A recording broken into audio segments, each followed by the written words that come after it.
Hello everyone, this is Abhishek and you are watching study with Abhishek. तो मैं आज आ गया हूँ आप लोगों के लिए मैथमेटिक्स का क्वेश्चन लेके। और शुरू करने से पहले कुछ बोलना चाहूँगा। देखिए, मैं आप लोगों के लिए जैसा कि जनरल अवेयरनेस के लिए लगातार क्वेश्चन करवाते आ रहा हूँ। और अभी आज का अगर हम ले लें तो 18 मैंने करवा दिए हैं प्रैक्टिस सेट, ठीक है, जनरल अवेयरनेस का। तो ये चीज़ आप लोग ध्यान में रखिएगा कि जैसे ही वो ख़त्म होगा, और मैं अभी कल तक मैं एक बना दूंगा पूरा प्लेलिस्ट जिसमें कि आपको सारा क्वेश्चन मिल जाएगा नेवी एमआर के लिए, और मतलब सबके लिए अलग अलग कर दूंगा, ठीक है। उसके बाद देखिए, तो जैसे ही ख़त्म होगा, जैसे ही प्रैक्टिस सेट मैं ख़त्म करूंगा, उसके बाद आप लोगों का मैं टेस्ट वापस से लूँगा और उस टाइप के क्वेश्चन होंगे। इसलिए एक भी क्वेश्चन को आप कोशिश मत करना, मिस मत करना उस टाइप के क्वेश्चन को, ठीक। सो आप लोग उस चीज़ को, जो भी प्रैक्टिस सेट में करवा रहा हूँ वो सब कुछ आप लोग तैयार रखना अच्छे से, क्योंकि लाइव टेस्ट में लूँगा, ठीक है। तो अभी जब एग्ज़ाम का डेट आ जाएगा तो उसके बाद हम लोग ये शुरू कर देंगे, ठीक है। अभी हम देखते हैं अपना क्वेश्चन मैथमेटिक्स का। और इसके लिए मैं बोलना चाहूँगा कि मैथमेटिक्स की डेली जो है क्लास नहीं आ पा रही है, वो इसलिए क्योंकि मेरे एग्ज़ाम चल रहे हैं। कल के बाद आपका सब कुछ नॉर्मल हो जाएगा पहले जैसा, ठीक है। अभी शुरू करते हैं। पहला क्वेश्चन है, एक छात्र को उत्तीर्ण होने के लिए 45% अंक हासिल करने होते हैं, उसे 54 अंक मिलते हैं और वह 36 अंकों से अनुत्तीर्ण यानी कि फेल हो जाता है। उस परीक्षा में अधिकतम अंक कितने हैं, यानी कि फुल मार्क्स कितने हैं उस एग्ज़ाम में। तो देखिए कैसे इसको सॉल्व करेंगे हम लोग। 45% इज इक्वल टू 54 प्लस 36। कैसे? देखिए यहाँ पे उसको 54 अंक मिल जाते हैं, यानी कि 54 अंक मिल जाते हैं। उसे कितना टोटल लाने हैं 45%, और उसे 54 मिल जाते हैं। वो फेल कितने से होता है 36 अंकों से, यानी कि 36 मार्क्स से वो फेल हो जाता है। तो उसको ऐड करेंगे ना 36 को, तो हम दोनों को ऐड करेंगे तो 45% इज इक्वल टू 90 नंबर, तो 1% इज इक्वल टू 2 मार्क्स, ठीक है। तो 100% इज इक्वल टू 200 नंबर, यानी कि 200 मार्क्स का होगा वो परीक्षा। फुल मार्क्स 200 होंगे उसके लिए, ठीक है। चलिए अगला क्वेश्चन। एक दुकानदार किसी वस्तु का मूल्य 30% बढ़ाकर लिखता है एवं उस पर 10% कमीशन देकर बेचता है, तो उसका लाभ अथवा हानि प्रतिशत क्या होगा। यानी कोई दुकानदार है, ठीक है, वो किसी वस्तु को उसका जो प्राइस है वो 30% बढ़ाकर लिखता है, ठीक है, और उसके बाद उस पर 10% कमीशन देकर बेचता है, तो उसका जो होगा गेन होगा या फिर लॉस होगा वो कितना प्रतिशत होगा, यहाँ पे ये बताना है हमको, ठीक है। तो देखिए कैसे करेंगे इसको। Commission is equal to 130 total है, ठीक है, 130% इंटू 10% जो कमीशन देता है, ठीक है, यहाँ पे, और बाई 100। जब हम कट करेंगे तो 10 से यहाँ पे 100 को कट करेंगे 10 टाइम में चला जाएगा, 10 से हम कट करेंगे 130 को तो 13 टाइम में चला जाएगा, यानी जो कमीशन होगा वो 13 रुपये होगा। वो 13 रुपये कमीशन देता है, ठीक है, समझ गए, क्लियर है। अब अगला क्वेश्चन देखते हैं हम लोग, ठीक है। और अगर इसमें हम ऐड कर दें तो अगर 130 में से 13 को घटा दें, यहाँ पे ये भी देख लीजिए आप लोग, थोड़ा सा छूट गया है, जो 13 को घटा दे तो हमारा हो जाएगा 117, ठीक है। तो 100 प्लस 17 यानी कि वो 17% उसका जो होता है लाभ होता है। ये कमीशन देने के बाद भी उसे 17% लाभ होता है। चलिए नेक्स्ट क्वेश्चन देखते हैं हम लोग। 40 आदमियों के पास 30 दिन का भोजन है, वही भोजन 25 आदमियों के लिए कितने दिन चलेगा। देखिए कहीं पे 40 लोग हैं, उनके लिए 30 दिनों का भोजन है, यानी वो 30 दिन आराम से भोजन कर सकते हैं अगर 40 आदमी ही रहें तो।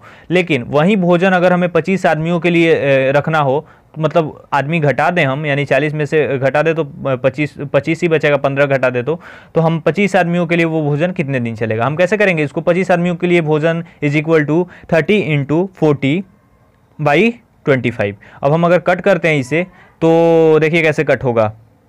तो 6 से अगर हम 5 से कट करते हैं तो यहाँ पे 30 चला जाएगा 6 टाइम में, और यहाँ पे 5, फिर से ये 5 से 8 बार में, तो 8 में 6 से मल्टीप्लाई करेंगे तो हमारा 48 डेज हो जाएगा। तो 25 आदमियों के लिए वो भोजन जो है वो 48 दिन चलेगा, ठीक है।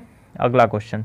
एक नाव नदी की धारा की दिशा में 4 घंटे में 40 किलोमीटर चलती है तथा विपरीत दिशा में 8 घंटे लेती है, तो नाव की स्थिर जल में गति ज्ञात करें।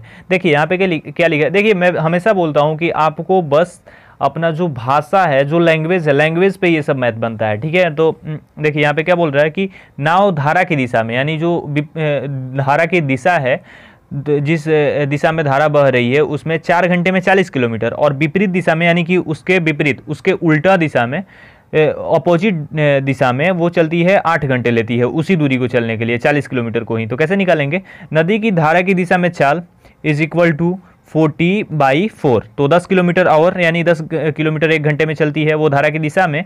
और धारा की विपरीत दिशा यानी ऑपोजिट दिशा में अगर हम करेंगे तो यहाँ पे 40/8 कर देंगे, क्योंकि 8 घंटे समय लेती है। तो अगर हम कट करेंगे तो यहाँ पे हमारा कितना आ जाएगा, हमारा आ जाएगा 5 किलोमीटर घंटा, यानी 5 किलोमीटर घंटा चलती है ऑपोजिट दिशा में। ठीक है, तो यही हो जाएगा आंसर। अगला क्वेश्चन, 40 वस्तुओं को बेचने पर एक व्यक्ति 5 वस्तुओं के विक्रय मूल्य के जितना लाभ कमाता है, तो उसका लाभ प्रतिशत क्या है। देखिए 40 वस्तु को बेचता है, कोई भी 40 चीज़ है उसको बेचता है कोई, तो वो क्या करता है 5 वस्तुओं के विक्रय मूल्य के जितना लाभ कमाता है, तो उसका लाभ प्रतिशत हमें बताना है। 5 जो वस्तु है उसके विक्रय मूल्य यानी वो बेचने पे जो उसका प्राइस होगा उसके जितना लाभ कमाता है, तो उसका लाभ प्रतिशत हमें बताना है। कैसे निकालेंगे, 40 वस्तुओं का विक्रय मूल्य इज इक्वल टू 40 वस्तुओं का CP यानी कि जो क्रय मूल्य होगा कॉस्ट प्राइस प्लस 5 वस्तुओं का SP प्लस 5 वस्तुओं का SP यानी कि सेलिंग प्राइस।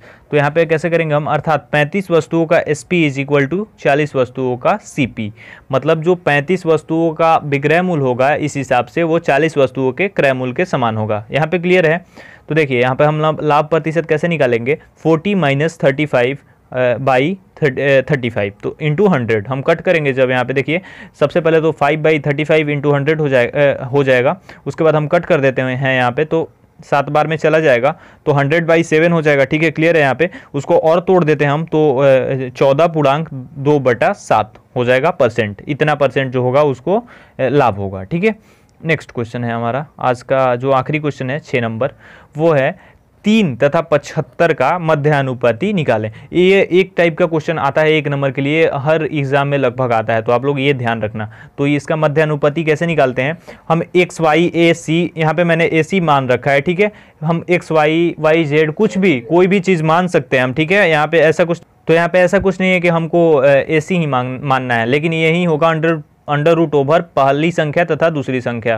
तो हम यहाँ पे किए हैं पहली संख्या को A मान लिए हैं 3 को, और 75 को C मान लिए हैं। तो हम इसको कर देंगे जब, तो हमारा कितना आ जाएगा 3 × 75। तो हम जब इसको मल्टीप्लाई करेंगे तो हमारा 225 अंडर रूट ओवर 225, और 225 का जो वर्गमूल होगा वो 15 हो जाएगा। तो जो सही आंसर हो जाएगा 15, इसका मध्यानुपाती जो होगा वो 15 हो जाएगा। ठीक है, क्लियर है। तो बस आज के लिए 6 ही क्वेश्चन था, बाकी कल ज़्यादा क्वेश्चन आएगा, और परसों से तो बिल्कुल सब कुछ नॉर्मल हो जाएगा पहले की तरह। बाकी आप अगर अनअकैडमी पे अभी तक फॉलो नहीं किए तो फॉलो करो यार। आज रात में एक कोर्स में अपलोड करूँगा, और उसके बाद और भी बहुत सारे कोर्स उस पर अपलोड करने वाला हूँ, खासकर मैथ के लिए और रीजनिंग के लिए। तो वेट करो, और इंस्टाग्राम फेसबुक पे भी फॉलो कर सकते हो। मिलता हूँ नेक्स्ट वीडियो में।